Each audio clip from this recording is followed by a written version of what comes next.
അപ്പോൾ പ്രിയപ്പെട്ടവരെ, നമ്മൾ കൽപ്പറ്റയിലേക്ക് എത്തിയാൽ നോക്കൂ, നമുക്കൊപ്പം LDF സ്ഥാനാർത്ഥി ആനി രാജയുണ്ട്. രാവിലെ ദേശാഭിമാനി പത്രമൊക്കെ വായിച്ച് തയ്യാറെടുക്കുകയാണ്. നമ്മൾ മൂന്നാം റൗണ്ടിലേക്ക് എത്തിയിരിക്കുന്നു. Ma'am, good morning. Good morning, very good morning. നമുക്കൊന്ന് ചെറുതായിട്ടിരിക്കാം. ഒരു ചായ കൂടി ആവാം. നൗഫലിന്റെ ചായക്കടയുടെ മുന്നിലാണ്. ശരിയായി തന്നെ ഇരിക്കാം. അപ്പോൾ കൽപ്പറ്റ ശരിയായി തന്നെ രാഷ്ട്രീയമായി ആരെയാണ് പാർലമെന്റ് അംഗമെന്ന രീതിയിൽ പാർലമെന്റിൽ ഇരുത്തുക എന്നതാണ് ചോദ്യം. നമ്മൾ 3 റൗണ്ടുകൾ പിന്നിടുന്നു. ചൂട് കൂടുതലാണ്. പക്ഷേ രാഷ്ട്രീയ ചൂട് എങ്ങനെയുണ്ട്? തെരഞ്ഞെടുപ്പ് ചൂട് കൂടുതലാണ് എങ്കിലും അതിലും വലിയൊരു തീച്ചൂളയിലൂടെയാണ് ഇന്ത്യ കടന്നു പോകുന്നത്. ആ വർഗീയ ഫാസിസ്റ്റുകളുടെ തീച്ചൂളയിൽ നിന്നും രാജ്യത്തെയും ജനങ്ങളെയും രക്ഷിക്കുക എന്നുള്ള ഉത്തരവാദിത്തം നിർവഹിക്കണമെന്നുള്ളത് കൊണ്ട് ഇതൊരു ചൂടായി ഞങ്ങൾക്ക് തോന്നുന്നില്ല. സാധാരണ ചായ എങ്ങനെയാ? ലൈറ്റ് ആണോ, മീഡിയം ആണോ, സ്ട്രോങ് ആണോ? സാധാരണ ചായ. ആനി രാജ വളരെ സ്ട്രോങ് ആയ ഒരു കാൻഡിഡേറ്റ് ആണെന്ന് എനിക്കറിയാം. ഒരു സ്ട്രോങ് ആയ ലീഡർ ആണെന്ന് എനിക്കറിയാം. മണിപ്പൂരിൽ ആദ്യമായി പോയത് ആനി രാജയാണ്. ഞങ്ങൾ മണിപ്പൂരിൽ വിഷയമുണ്ടാകുന്ന സമയത്താണ് റിപ്പോർട്ടർ ചാനൽ സംപ്രേഷണം ആരംഭിക്കുന്നത്. അന്ന് ഞങ്ങളുടെ പ്രതിനിധി നോബൽ മാരിക്കാരനാണ് ആദ്യമായി മണിപ്പൂരിലെത്തിയ മലയാളി പത്രപ്രവർത്തകർ. നോബലാണ് മണിപ്പൂരിൽ റിപ്പോർട്ട് ചെയ്യുന്നത്. അന്ന് അവിടെ മണിപ്പൂരിലെത്തി അവിടുത്തെ വിഷയങ്ങൾ ആദ്യം ലോകസഭയിൽ കൊണ്ടുവരുന്ന രാഷ്ട്രീയ പ്രവർത്തക ആനി രാജയാണ്. അന്ന് അതിനെതിരെ കേസും ഉണ്ടായിരുന്നു, അല്ലേ? കേസുണ്ടായിരുന്നു. ആ കേസ് പിൻവലിച്ചോ? ഇപ്പോഴും ഇല്ലല്ലോ. അത് നടന്നുകൊണ്ടിരിക്കുകയാണ്. അത് ദേശദ്രോഹ കുറ്റമാണ്.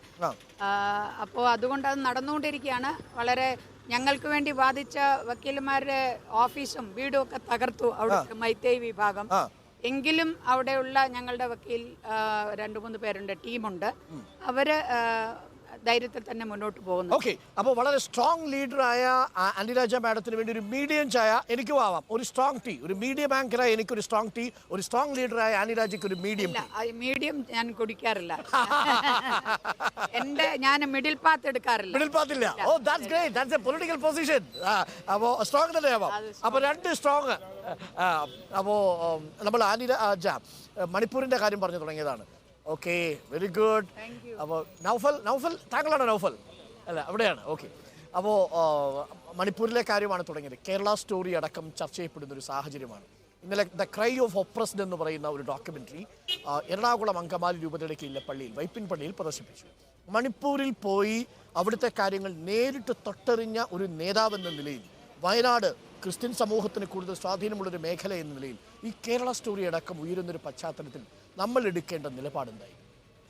അല്ല, ഇടതുപക്ഷത്തിന് എപ്പോഴും ഒരു നിലപാടേ ഉള്ളൂ. ആ നിലപാടെന്ന് പറയുന്നത് ഡോക്ടർ ബാബാ സാഹബ് അംബേദ്കർ നമുക്ക് നൽകിയ ഭരണഘടനയുണ്ട്. ആ ഭരണഘടനയുടെ ആമുഖം തുടങ്ങുന്നത് we the people of India എന്ന് പറഞ്ഞിട്ടാണ്.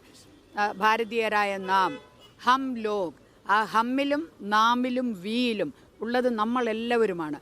ആ നമുക്കെല്ലാം ഏത് മതത്തിലോ ജാതിയിലോ പെട്ടവരായാലും ശരി, ഇവിടെ ജീവിക്കാനുള്ള അവകാശം, ഇവിടെ അവരുടെ മതവിശ്വാസങ്ങൾ അതിൻ്റേതായ രീതിയിൽ അനുഷ്ഠിക്കും, മറ്റാരെയും പ്രകോപിപ്പിക്കാതെ അത് നടത്തുന്നുള്ള സ്വാതന്ത്ര്യം ഉറപ്പു നൽകുന്ന ഒരു ഭരണഘടന ഉള്ള രാജ്യത്ത് ആ ഭരണഘടനാ അവകാശങ്ങൾ എൻഷുർ ചെയ്തുകൊണ്ട് വേണം ഏത് ഭരണവും മുന്നോട്ട് പോകാൻ എന്ന നിലപാടെടുക്കുന്നതാണ് ഇടതുപക്ഷം. അതുകൊണ്ട് നമ്മൾ അതിനുവേണ്ടി പ്രവർത്തിക്കുമ്പോൾ ഒരു തെരഞ്ഞെടുപ്പ് വരും, അതുകൊണ്ട് അവിടെ സ്ഥാനാർത്ഥി അവിടെ വോട്ട് കിട്ടും, അതല്ല. നിങ്ങൾ മണിപ്പൂരിലേത് ആവർത്തിച്ച് പറയുന്നു. മണിപ്പൂരിനേക്കാൾ ഭയാനകമായ ഒന്ന് നടന്നതാണ് ഒറീസയിലെ കന്ധമാൽ. അന്ന് സോഷ്യൽ മീഡിയയുടെ അത്ര വലിയ പോപ്പുലർ അല്ല. അതുകൊണ്ട് തന്നെ അവിടെ ഒരു കന്യാസ്ത്രീക്ക് സംഭവിച്ച വലിയ, അവരെ എങ്ങനെയൊക്കെയാണ് പബ്ലിക്കലി അവരെ 2 പോലീസുകാരുടെ ഇടയിലേക്ക് അഭയം തേടി ചെന്ന് പോലീസുകാർ അവരെ ഇരുത്തി.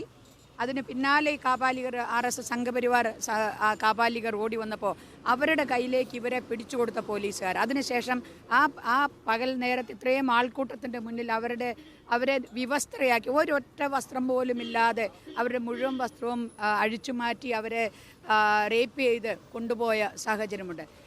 അതിന് അവരുടെ സ്റ്റേറ്റ്മെൻറ്റ് പോലും ഒറീസയിൽ എടുക്കാൻ, ഒരു സ്ഥലത്തും എടുക്കാൻ പോലീസിനോ അതോ കോടതിക്കോ പറ്റാത്തത് കൊണ്ട് അവരെ ഡൽഹിയിലേക്ക് കൊണ്ടുവന്നു. CBCI കാത്തലിക് ബിഷപ്പ് കോൺഫറൻസ് ആണ് കൊണ്ടുവന്നത്.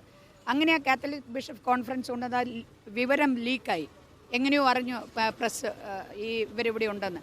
അങ്ങനെ വീണ്ടും എന്നെ കാത്തലിക് ബിഷപ്പ് കോൺഫറൻസിൽ നിന്ന് വിളിച്ചു പറഞ്ഞിട്ടാണ് അവരുണ്ടായിരുന്നിടത്തിൽ നിന്ന് എൻ്റെ വീട്ടിലേക്ക് ഞാൻ കൊണ്ടുവന്ന് ഒറീസയിലെ ടോപ്പ് ഒഫീഷ്യൽസ്, പോലീസ് ഒഫീഷ്യൽസ് മുഴുവൻ എൻ്റെ വീട്ടിൽ വന്ന് 5 ദിവസം എന്നോടൊപ്പം ഇരുന്നാണ് അവരുടെ മൊഴി കൊടുത്തത്. എന്നോടൊപ്പം അത് ഞാൻ അവർ എൻ്റെ കയ്യിൽ ആ 5 ദിവസവും മുറുകെ പിടിച്ചത് ഞാൻ ഒരുപക്ഷെ അവർ കടന്നുപോയ എല്ലാ ദുരന്തത്തിലൂടെയും കടന്നു പോകുന്നത് പോലെ ഒരു അനുഭവം, അത്രയ്ക്കും ഹൃദയഭേദകമായിട്ടുള്ള കാര്യങ്ങളാണ് അവരനുഭവിച്ചത്. അവർ പറഞ്ഞു ഷോക്കിംഗ്. ഇതൊന്നും ആരും അറിയുന്നില്ല. ഒരു മോബ് റേപ്പിങ്ങിന് വിധേയമായ രണ്ടുപേരാണ് അല്ലേ? ഒരാളാണ്. അപ്പൊ കന്യാസ്ത്രീ. അപ്പൊ അവർ 5 ദിവസം, എത്ര ദിവസം കൂടെ ഉണ്ടായിരുന്നു? എന്റെ കൂടെ ഒരു 5-8 ദിവസം ഉണ്ടായിരുന്നു. ആ സമയത്ത് അവരുടെ ഒരു മാനസിക നില എത്രത്തോളം സങ്കീർണമായിരിക്കും. അതാ ഞാൻ പറഞ്ഞു, എൻ്റെ ലൈഫിൽ ആദ്യമായി എന്തെങ്കിലും ഒരു ഡിപ്രഷൻ എന്നുള്ള ഒരു ആ രീതിയിലേക്ക് എൻ്റെ പോലും മനസ്സിനെ കൊണ്ടുപോയെങ്കിൽ അതിൽ നിന്നും വ്യക്തമാണ് അവരെന്തുമാത്രം അത് വാക്കുകളിൽ പറയാൻ പറ്റും. നോക്കൂ, അത് വളരെ പ്രധാനപ്പെട്ട ഒരു കാര്യമാണ്. വളരെ കുപ്രസിദ്ധമായ ഒരു കേസാണ് കാണ്ടമാലിലേത്. ആ സംഘപരിവാർ അനുകൂലികൾ ക്രൂരമായി റേപ്പ് ചെയ്ത ഒരു കന്യാസ്ത്രീ തനിക്കൊപ്പം അഭയം തേടി തൻ്റെ വീട്ടിലേക്ക് വന്നു എന്നുള്ളത് തന്നെ അനിരാജ എന്ന അതല്ല എൻ്റെ വീട്ടിലേക്ക് വരുന്നത്. CBCI കാത്തലിക് ബിഷപ്പ് കോൺഫറൻസ് എന്നെ വിശ്വസിച്ചാണ് എന്നെ വിളിച്ചു പറഞ്ഞ് ഞാൻ അവരെ പോയി എൻ്റെ വീട്ടിൽ, എനിക്ക് ഒരു മുറിയുള്ള വീടാണ് അന്നുള്ളത്, അതിലാണ് താമസിച്ചുകൊണ്ടിരുന്നത്. ആ വീട്ടിലേക്ക് കൊണ്ടുവന്ന് അവിടെ വന്നാണ് എല്ലാ പോലീസ് ഓഫീസേഴ്സും വന്ന് അവരുടെ മൊഴിയെടുത്തത്.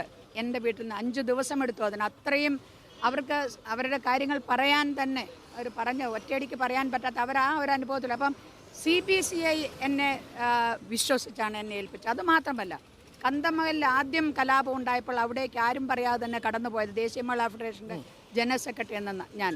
അതേപോലെ രണ്ടാമതുണ്ടായപ്പോഴും ഈ CBCI തന്നെ Catholic bishop conference of India ഒരു 5 അംഗ MP-മാരുടെ സംഘത്തെ അങ്ങോട്ടേക്ക് അയക്കുകയാണ്. അപ്പോൾ എന്നെ വിളിച്ചു പറഞ്ഞു, നിങ്ങളും അവരോടൊപ്പം പോകണം എന്ന് പറഞ്ഞ്. ഞാൻ പറഞ്ഞു, ഞാൻ MP അല്ല, ഞാനൊരു പഞ്ചായത്ത് മെമ്പർ പോലുമല്ല. അപ്പോൾ പറഞ്ഞു, നിങ്ങളൊന്നും വേണ്ട, നിങ്ങളെല്ലാമാണ്, നിങ്ങളാണ് ആദ്യം അവരുടെ കൂടെ പോയി നിന്നിട്ടുള്ള ആദ്യ കലാപം ഉണ്ടായി, അപ്പോൾ അത് നിങ്ങൾ പോകണമെന്ന് പറഞ്ഞ് ആ 5 MP-മാരുടെ സംഘത്തിൽ CBCI Catholic bishop conference of India എന്നെ കൂടി അയച്ചതാണ്. അവർക്ക് എൻ്റെ വിശ്വാസമുണ്ട്. Okay, that's A great point madam. പ്രത്യേകിച്ച് കേരള സ്റ്റോറിയൊക്കെ ചർച്ച ചെയ്യപ്പെടുമ്പോൾ ഇതും പ്രേക്ഷകർ അറിയേണ്ടതാണ്. അങ്ങനെ ഒരുപാട് ചരിത്രമുണ്ട്. ദ ട്രൂ ഒറീസ സ്റ്റോറി, അത് നമ്മൾ കാണുന്ന ഒറീസയിലെ സ്റ്റോറി പോലെ ആയിരുന്നില്ല. അത് കണ്ടമലാണെങ്കിലും ഗ്രഹാം സ്റ്റുവർട്ട് സ്റ്റെയിൻസിൻ്റെ കാര്യത്തിലാണെങ്കിലും. അപ്പോൾ ഈ കഥകളൊക്കെ നമ്മുടെ മുന്നിലുണ്ട്. അവിടെയാണ് കേരള സ്റ്റോറിയുടെ കാര്യത്തിൽ അനിരാജ ഒരു നിലപാടെടുത്തിരിക്കുന്നത്. ഇനി നമ്മൾ രാഷ്ട്രീയ വിഷയത്തിലേക്ക് എത്തിയാൽ ഇവിടെ മത്സരം എങ്ങനെയാണ്? ഈ 3 റൗണ്ട് കഴിയുമ്പോഴുള്ള ആത്മവിശ്വാസത്തിൻ്റെ ഒരു ലെവൽ? ആത്മവിശ്വാസം ഒരു സ്ഥാനാർത്ഥിക്കുണ്ടാകുക, അവരെ ജനങ്ങളെ കാണുന്നതിന് വേണ്ടി ചെല്ലുമ്പോൾ ജനങ്ങൾ എങ്ങനെ അവരോട് റെസ്പോണ്ട് ചെയ്യുന്നു, റിയാക്ട് ചെയ്യുന്നു, പ്രതികരിക്കുന്നു എന്നുള്ളതാണ്. ആ പ്രതികരണം വെച്ചിട്ടാണെങ്കിൽ അത് ആദ്യ ദിനങ്ങളിൽ എനിക്ക് ലഭിച്ചിട്ടുള്ള വലിയ ആവേശകരമായ ഒരു സ്വീകരണത്തെക്കാൾ അപ്പുറത്തേക്ക് 10 മടങ്ങുന്നൊന്നുമല്ല, അതിനേക്കാൾ എത്രയോ മേലെയാണ്. അപ്പോൾ ആ രീതിയിലുള്ള സ്വീകരണം ഓരോ ദിവസം കഴിയും തോറും ആളുകൾക്കുള്ളത്. ആളുകളുടെ ആത്മവിശ്വാസം വളരെ വർദ്ധിച്ചിരിക്കുകയാണ്. അവർക്ക് അവരുടെ ഒരു ജനപ്രതിനിധി, അവരോടൊപ്പമുള്ള ഒരാളെന്ന നിലയിൽ എന്നെ കാണാൻ അവർക്കാവുന്നുണ്ട്. പക്ഷെ പലപ്പോഴും ദേശീയ മാധ്യമങ്ങളാണെങ്കിലും ശരി, ഡൽഹിയിൽ ഇരുന്നുകൊണ്ട് നമ്മൾ ഈ മത്സരത്തെ കാണുമ്പോൾ ഒരു രാഷ്ട്രീയമായ ആശങ്കയോ അനിശ്ചിതത്വമോ ഇല്ല. കാരണം ഇന്ത്യ മുന്നണിയിലെ പ്രബലരായ 2 ദേശീയ നേതാക്കൾ പരസ്പരം മത്സരിക്കുന്നു എന്നതാണ് വയനാടിനെ കുറിച്ചുള്ള ദേശീയ മാധ്യമങ്ങളാണെങ്കിലും അന്തർദേശീയ മാധ്യമങ്ങളും റിപ്പോർട്ട് ചെയ്യുന്നത്. അപ്പോൾ ആ രീതിയിലേക്ക് മാധ്യമങ്ങളുടെ ശ്രദ്ധ വന്നെങ്കിലും അത് നരേന്ദ്രമോദി സർക്കാരിനെതിരെ ഒരു പോരാട്ടത്തെ അത് ദുർബലമാക്കുമോ, അത് കരുത്തു നൽകും? തീർച്ചയായിട്ടും ഇത് ഇത്തരത്തിൽ ദേശീയ രാഷ്ട്രീയം ചർച്ച ചെയ്യേണ്ട ഒരു തെരഞ്ഞെടുപ്പാണ് ഈ പാർലമെന്റ് തെരഞ്ഞെടുപ്പ്. ആ ദേശീയ രാഷ്ട്രീയം ചർച്ച ചെയ്യാനുള്ള അവസരം നഷ്ടപ്പെടുത്തിയത് കോൺഗ്രസിന്റെ പൊളിറ്റിക്കൽ ബാങ്ക്രപ്സി ആണെന്ന് പറയാതിരിക്കാൻ നിവൃത്തി. രാഷ്ട്രീയ പാപ്പരത്വം, കോൺഗ്രസിന്റെ രാഷ്ട്രീയ പാപ്പരത്വമാണ് വയനാട് മണ്ഡലത്തിലടക്കം ദേശീയ രാഷ്ട്രീയം ചർച്ച ചെയ്യാതിരിക്കാനുള്ള സാഹചര്യം ഉണ്ടാക്കി. തീർച്ചയായിട്ടും. കാരണം ഇന്ന് ഈ രാജ്യത്തെ ഏറ്റവും വലിയ വെല്ലുവിളി, ഇപ്പം ഞാൻ ശ്രീമാൻ രാഹുൽ ഗാന്ധിയോട് തന്നെ ചോദിക്കുകയാണ്, നിങ്ങളോട് ചോദിക്കുകയാണ്, ഈ തെരഞ്ഞെടുപ്പ് ഈ രാജ്യത്തിൻ്റെയും ജനങ്ങളുടെയും മുന്നിൽ ഉയർത്തുന്ന ഏറ്റവും വലിയ വെല്ലുവിളി ഏതാ? അതെൻ്റെ ഒരു ചോദ്യമാണ്. ആ ചോദ്യം ഞങ്ങളെ സംബന്ധിച്ച്, ഇടതുപക്ഷത്തെ സംബന്ധിച്ച് ഇന്ന് മറ്റെന്തിനേക്കാളും വലിയ വെല്ലുവിളി ഈ രാജ്യത്തിൻ്റെ മുഴുവൻ ജനാധിപത്യത്തിൻ്റെ 4 പില്ലറുകളെയും ഇൻക്ലൂഡിങ് മീഡിയ, അതിനെയെല്ലാം വിഴുങ്ങി, അതിനെയെല്ലാം തകർക്കാൻ, ഇനിയും തകരാനൊന്നുമില്ല, അത് ഇനി നിലംപതിക്കേണ്ടതേ ഉള്ളൂ, അത്രമാത്രമേ ഉള്ളൂ. ആ നിലംപതിക്കാൻ നിൽക്കുന്ന ജനാധിപത്യത്തെയും ഈ രാജ്യത്തെ മതേതരത്തെയും താങ്ങ് നൽകി അതിനെ സംരക്ഷിച്ചു നിർത്തുക എന്നുള്ളതാണ്, ഫാസിസത്തിൽ നിന്ന് രക്ഷിക്കുക എന്നുള്ളതാണ് ഞങ്ങളുടെ ലക്ഷ്യം. രാഹുൽ ഗാന്ധിയോട് എനിക്കുള്ള ചോദ്യം, എന്താണ് നിങ്ങളുടെ ലക്ഷ്യം? ഒരു സീറ്റ് ജയിക്കുക എന്നുള്ളത് മാത്രമാണോ? അതിനായിരുന്നുവെങ്കിൽ നിങ്ങളെ തമിഴ്നാട്ടിൽ വിളിച്ചു, നമ്മൾ ഒരു മുന്നണിയിലാണ്, നിങ്ങളെ തെലങ്കാനയിൽ വിളിച്ചു. തെലങ്കാന എന്ന് പറയുമ്പോൾ നിങ്ങൾ അറിയണം, ഈ കഴിഞ്ഞ 5 അസംബ്ലി തെരഞ്ഞെടുപ്പിൽ തെലങ്കാനയിൽ മാത്രമാണ് ഇടതുപക്ഷവുമായി കോൺഗ്രസിന് സഖ്യമുണ്ടായിരുന്ന ഇടം. അതും CPI മാത്രമാണ്. അവിടെ CPM-നോട് പോലും അവർ അവിടെ വിരോധം പുലർത്തി, അവർ അഡ്ജസ്റ്റ്മെൻറ്റ് നടത്തുകയോ ചെയ്തിട്ടില്ല. അങ്ങനെ ഒരിടത്തിൽ മാത്രമാണ് കോൺഗ്രസ് ജയിച്ചിട്ടുള്ളത് എന്ന് കോൺഗ്രസ് മനസ്സിലാക്കണം. ഇടതുപക്ഷത്തോടൊപ്പം ചേരുമ്പോഴാണ് ഇന്നുള്ള കോൺഗ്രസ്സിന് ജയിക്കുന്നതിനോ അവർ പറയുന്ന പോലെ വലിയ പോരാട്ടങ്ങൾ നടത്തുന്നതിനോ പ്രാപ്തി, ഒരു ക്രെഡിബിലിറ്റി ലഭിക്കുന്നത്. അത് മനസ്സിലാക്കാതെ അത് തെലങ്കാന, കർണാടക മറ്റൊരു കോൺഗ്രസ് സ്റ്റേറ്റാണ്. അപ്പം ഒരു സീറ്റ് ജയിച്ച് പാർലമെൻറ്റിൽ ഇരിക്കുക എന്നുള്ളത് മാത്രമാണ് ലക്ഷ്യമെങ്കിൽ അതിന് ഈ കേരളമോ വയനാടോ അല്ല. അതാണ് രാഹുൽ ഗാന്ധിയോടുള്ള ആനി രാജയുടെ നേരിട്ടുള്ള ചോദ്യം. എന്താണ് രാഹുൽ ഗാന്ധി വയനാട്ടിൽ മത്സരിക്കുമ്പോൾ കൊടുക്കുന്ന രാഷ്ട്രീയ സന്ദേശം? എന്താണ് നിങ്ങൾ മനസ്സിൽ കാണുന്ന ഇന്ത്യ നേരിടുന്ന ഈ തെരഞ്ഞെടുപ്പിലെ പ്രധാനപ്പെട്ട രാഷ്ട്രീയ വിഷയം? വളരെ പ്രസക്തമായ 2 നിരീക്ഷണങ്ങൾ. 1, രാഷ്ട്രീയ പപ്പരത്വമാണ് കോൺഗ്രസിന്. 2, രാഹുൽ ഗാന്ധി ഇവിടെ മത്സരിക്കുന്നതിലൂടെ കൊടുക്കുന്ന സന്ദേശം എന്താണ് എന്നുള്ളതും ആനി രാജ ആവർത്തിച്ച് ചോദിക്കുന്നു. തെലങ്കാനയിൽ മത്സരിക്കാമായിരുന്നില്ലേ എന്ന് ചോദിക്കുന്നു. ഞാൻ അവസാനത്തെ ഒരു ചോദ്യം ചോദിച്ചാൽ ഫ്രീ ആക്കാം. പൗരത്വ വിഷയമടക്കം കോൺഗ്രസിന്റെ പ്രകടന പത്രികയിൽ ഉൾപ്പെടാതെ പോയതിനെ ആനി രാജ എങ്ങനെയാണ്? അല്ല, കോൺഗ്രസിനോട് അതേക്കുറിച്ച് ഇത് റൂൾസ് എല്ലാം കൊണ്ടുവന്നത് നടപ്പിലാക്കുന്നു എന്ന് അമിത്ഷാ പ്രഖ്യാപിച്ചിട്ട് അതിനെക്കുറിച്ച് അഭിപ്രായം ചോദിച്ചപ്പോൾ എന്തുകൊണ്ട് ആലോചിക്കണമെന്നാണ് പറഞ്ഞത്. ഈ രാജ്യത്തെ മതന്യൂനപക്ഷങ്ങൾ നെഞ്ചിൽ നെരുപ്പോടുമായി നടക്കുകയാണ്. അവർ ഈ 2002 മുതൽ തന്നെ അത് വലിയൊരു വിഷയമാണ്.